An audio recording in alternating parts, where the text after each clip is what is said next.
Welcome ladies and gentlemen. In this video I'm going to show you how to change Xiaomi Amazfit Smartwatch face from this one to another one. To do that, there are mainly two procedures.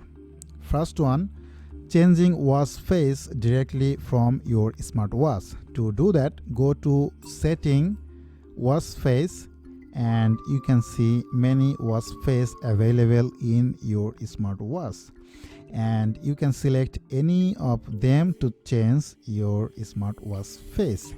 Another procedure is go to your mobile apps, which is Amazfit. You can download these Amazfit apps directly from Google Play Store and go to that apps, and you can see there are many Xiaomi Amazfit Smartwatch face available to download.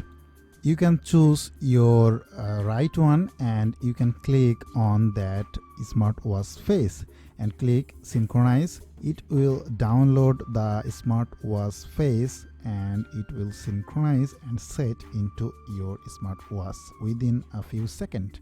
Just wait, it depends on your internet connections. The smartwatch face is not very big size. You will see within 5 to 6 seconds your smartwatch face has been changed. So this is how to change your smartwatch face.